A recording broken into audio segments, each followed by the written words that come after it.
You're watching a Mirror Now special broadcast. I have actor Sunil Shetty joining us on this broadcast. Mr. Shetty, thank you very much for your time. This has been a great year for you personally and professionally. We'll get to the personal aspect in just a bit. But speaking of your stellar work professionally, you're doing a series called Dharavi Bank. You're playing a 60-year-old gangster in this series. You yourself are 63, yet to look 60, you had to use prosthetics. Was that a big compliment for you? A flattering moment? Yeah, it was, but at the same time, because I was so keen on doing the character, I wanted to make sure I looked that.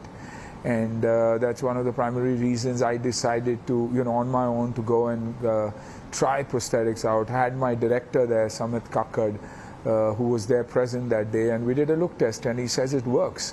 At the same time, I needed to be sure that I could express, because prosthetics makes it difficult for one to express, but fortunately I could. That character was more about the aura of the character than anything else, because there was no action. So to create that personality, I had to do it. Of course, flattering, but at the same time satisfying, because it was something that was very different for me when I came back with Dharavi. And the other OTT series that you're doing, Hunter, has been very well received. Now, this is an action-packed series. You are doing your own stunts. You're not using body doubles. Does that get a bit tough for you physically at the age of 63? It does, because with Hunter, it was a lot of physicality. There was a lot of action, and, if you see, it was hardcore street action. It was not something that was larger than life or somewhere where we did a CG. So, yes, there was a hell of a lot of practice. And, we all know that when we age, we might look however we do, but the process of slowing down, the process of muscle breakdown happens. So I had to be extremely, extremely cautious. Do rehearsals, but at the right speed and frame, so that when I actually ended up doing it, I didn't waste that kind of energy. So it was very, very tough, but also very exciting. Exciting because it was not only challenging, I also managed to do that. The era has changed. It's a time when people pause and want to check whether it's the actual hero who's done the action.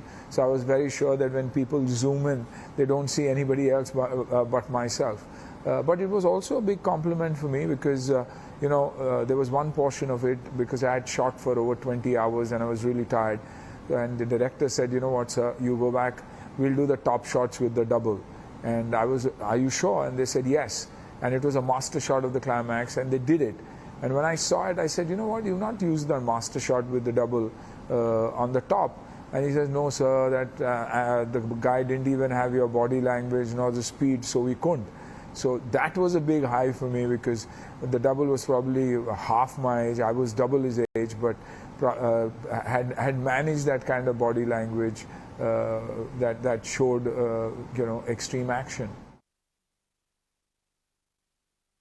Can I ask you this? When people see you right now, many of them say, look at Suniel Shetty. He's fighting fit at 63. His life is perfect. He's super fit. He's entered a new professional chapter of his life at such a great age. I want to ask you what it takes to be Suniel Shetty right now. In the movies, people tend to dismiss you off as a failure. And that hurts, and that hurts. But I made sure that I was mentally tough, didn't carry that home, didn't let that affect my parents, nor my family, nor my near and dear ones. I always say that I have a lot of love, but the ticket sale at the counter stopped, so that hurts. But I guess it was my mental toughness that got me, probably coming back in whatever way, come back better than what I was yesterday, I am today. So I'm forever grateful for that. But it took a lot out of me, not being in the limelight, having my contemporaries scoring big time. Not that I'm jealous, but you do feel bad. But at the same time, seen the good in them, and taken that as an example, and improved on myself. Fitness, at this age, it takes a lot to get out every morning at 5:36. Go to the gym, train, do that routine, eat right. I've got a sweet tooth. I've got to stay away from most of it. I manage my own desserts and stuff like that, but it takes a hell of a lot. But I'm glad that people are saying that. You know, I have the 18-year-olds and 16-year-olds coming and doing this and saying, sir, respect. I take that as a compliment because I know they're going to go back home and talk to their parents about it and says, you know what, when Sunil uncle is like this, Dad, why can't you be even, if not the same, at least close to him? That's the message that I've always wanted to give out. And when I turned 50, I said I want to be at my fittest in my life. And I think I've managed that for 12 years. Want to create a positive impact in the minds of people, telling them that all this is possible because there is discipline, because I believe that what is at home is what the best diet is all about also. It's not about ordering in, it's not about processed food, but it's about simple food that is cooked by mom, Mana, or my bawarchi or cook, and not necessarily a chef. Can I ask you what's been the biggest lesson from your 10 years of being out of the public eye? And is that when your tryst with your business began? I think yes, the focus did. I never left business, because I always believed after my first film I was written off as wooden. So I didn't know which way my career was going to go, and I took the big risk of doing hardcore action and doing death-defying stunts to get me more work, and I learned my craft along the way. But when this time failure came and I realized that only thing that was coming to me was crap, I decided that, I need to fall back and to keep my mental balance and to keep my self-respect intact. I started, focusing on business and simultaneously doing stuff that kept me occupied. Then Dad falling unwell was me again wanting to sit at home, but probably the best 4 years of my life where I learned so much about a man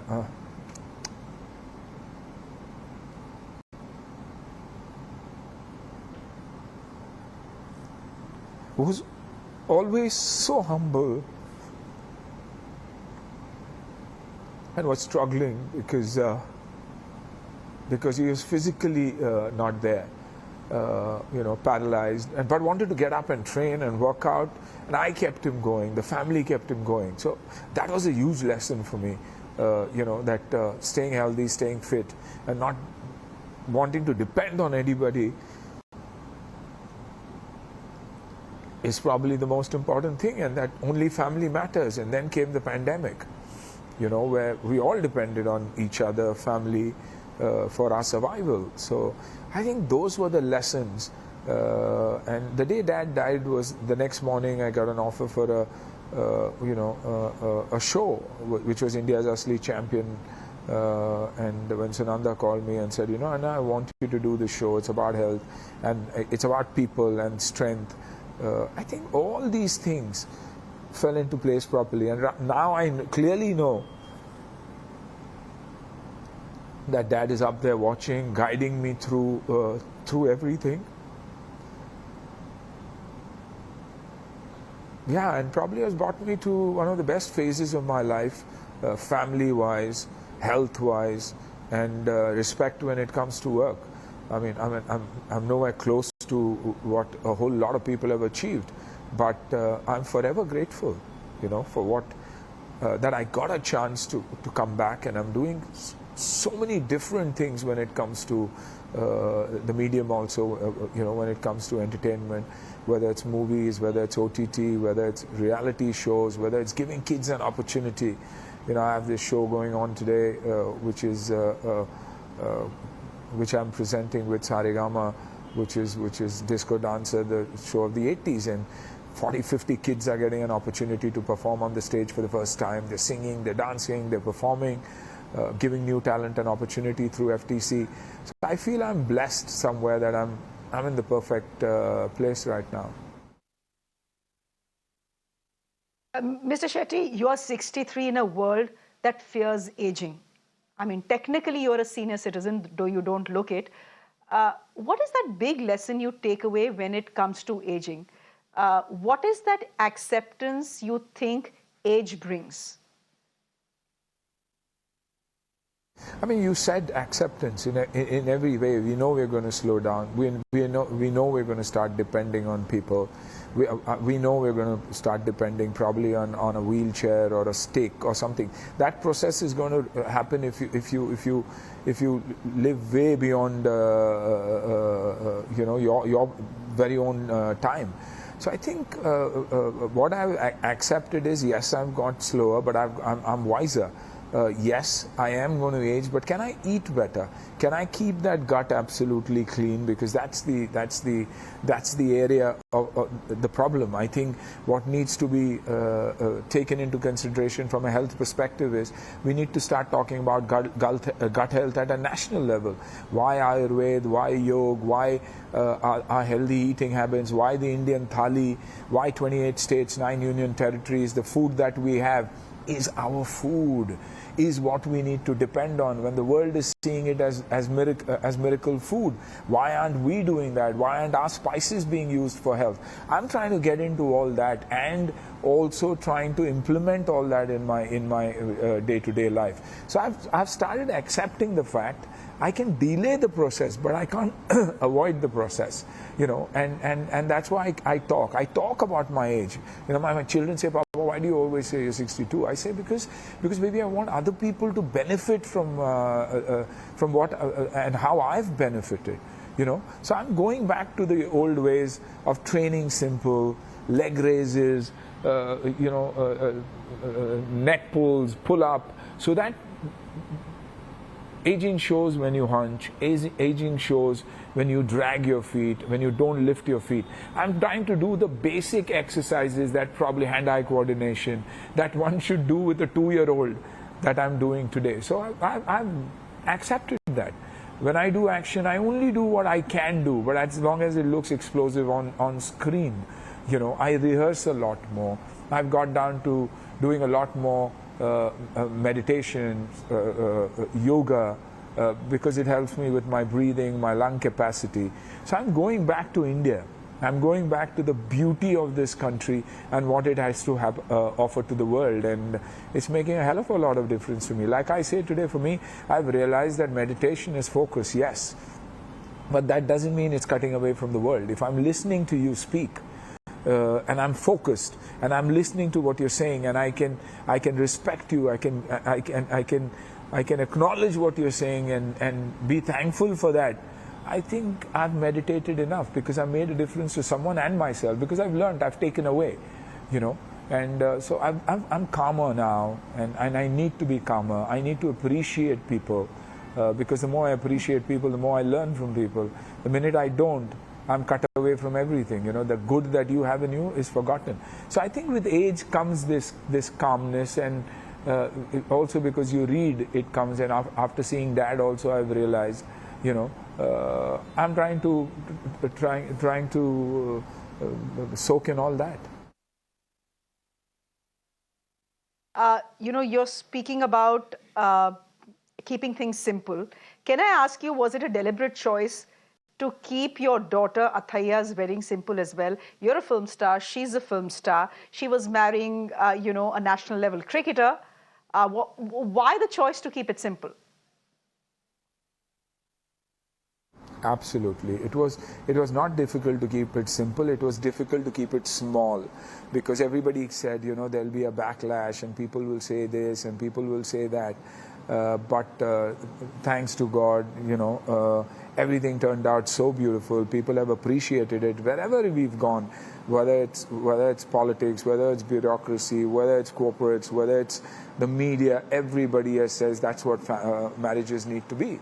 And coming from a South Indian family, even in the past, weddings were always held in temples and ancestral homes, and we just did that.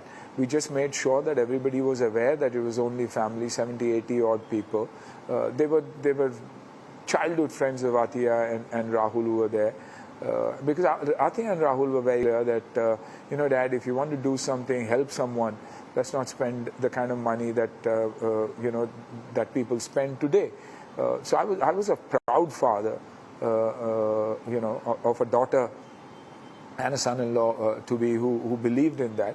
and it just worked. Whoever was there, the satisfaction was there that we treated them as our own, made sure that they were taken care of absolutely till the time they got back to their own homes.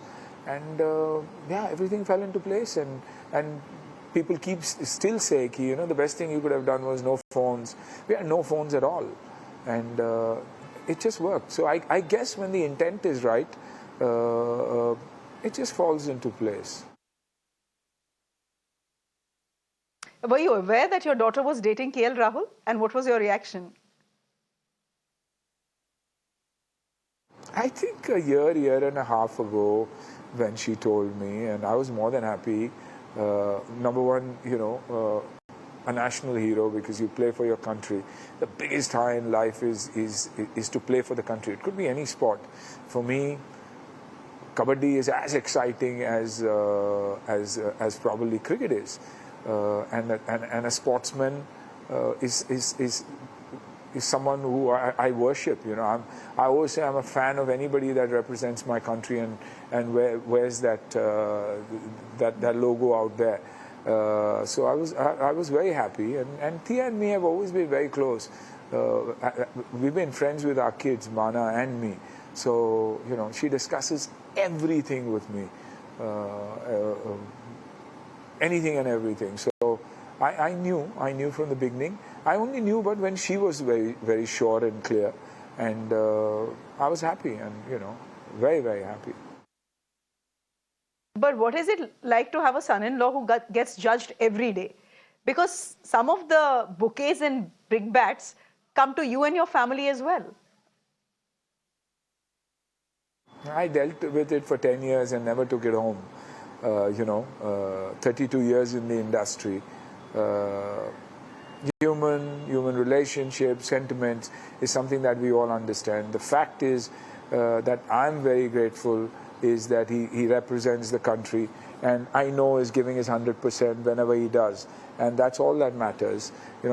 Success, failure will come and go, but and I know how what one goes through when your times aren't good. And if you can stand tall during that time and show grace and class, I think that is what is expected of a man or a woman who's brought up in the right atmosphere and in the right kind of environment. We come from a simple family, and we are always indebted. And I say we because I know my children, Rahul, all feel the same way, that God has given us this opportunity. And good is the only thing that we would want to work towards. Can I now ask you about your Yogi moment in Uttar Pradesh, as it were? There is a group of people from the film industry who go to meet Yogi Adityanath. This is where a massive controversy is brewing. A boycott Bollywood is trending like it does every second month. You walk in, as it were, to the tiger's den and tell him you need to do something to stop it. I want to ask you, was it something that you had thought about before, that yes, I'm going into this room, Yogi Adityanath will be there, the Chief Minister of Uttar Pradesh, I'm going to tell him that he needs to intervene so that the targeting of the industry stops? Or was this a spur of the moment decision to say what you did? No, I think it was a spur of the moment thing, because when I was there, all I was seeing was people asking for things, properties, institutions, schools, subsidies, and so I felt that what we need to ask for is our respect. And that's the only thing I put it, and I put it as honestly because I meant it honestly. I hadn't planned. It was a spur of the moment thing, and I saw this man reacting beautifully to everybody and handling everybody very, very beautifully, and I felt that here is an honest man who's willing to listen. So let me put my heart out, and the first thing he did was put all of us at ease by saying, you know what. The industry has given a hell of a lot to this country. Like you said, it has connected the rest of the world with India. And Sunil, I understand you all have all gone through a lot, and there's a lot being said. But भगवान राम के साथ भी ऐसा ही हुआ था. और तो उंगलियां तो सब पे उठती ही है. तो why do you bother about all that? And I think that was it. That was the answer. And after that, everything just changed, and everything fell into place so beautifully. Because as an industry, we are constantly willing to do anything and everything when it comes to people, the country, the pandemic, or even otherwise. You know, everybody believes, and even 10 questions I get, what do you guys do? What do you guys do? I mean, I do a hell of a lot. And the people who I do it for, and the people with whom I do it with, I think as long as they know, the family knows, and we are making a difference, I think it's good enough. And you know, the media picked it up so beautifully, wrote about it so positively. What more does one want? The message was out and got a hell of a lot of support. And today we are working, we are striving to do better content and to deliver better films. So we have our audiences back in the theatres. We've gone wrong, we've made mistakes, and there's a lot of correction that needs to happen, and we need to go back to the drawing board, and we are ready to do that, you know, like anybody else or any other industry. But you know, the charge is that as an industry, Bollywood simply doesn't speak up. They're too politically correct. They are, you know, they just simply don't want to ruffle any feathers, so they don't say anything on any issue, even on issues that concern them. No, it's not about ruffling feathers. It's the fear of the people. You know, it's because social media today has you don't know who the individual is. He's operating under a different name. The people, when I see a whole lot of people abusing me, and I get into, you know, to understand more, I realize that this is a name that doesn't even exist. There are 3 or 4 followers that they have. So who and why are they doing it? You know, and nobody wants to get into this rut and be abused. See, if you abuse me, it's fine. My family is involved, my children are involved, my dad is involved, my mother is involved. It hurts then. I guess it's for just to buy the peace of mind more than anything else, because they've always stood up, they've always been there, they've always worked towards India. They show that pride, they wear their heart on their sleeve. It's just to, I think, buy that peace and say, you know what, let's stay away from the mess. That certain subjects are not our subjects and we shouldn't speak about it, and that backlash happens. But this is the new age. This is the age of you know, the time for social media and stuff like that. So what do? It is the virtual world we are living in. Okay. So we're getting battered at times. We'll leave it there. We'll leave it there, Mr. Shetty. It was such a pleasure speaking to you here on Mirror Now. Thank you very much for your time.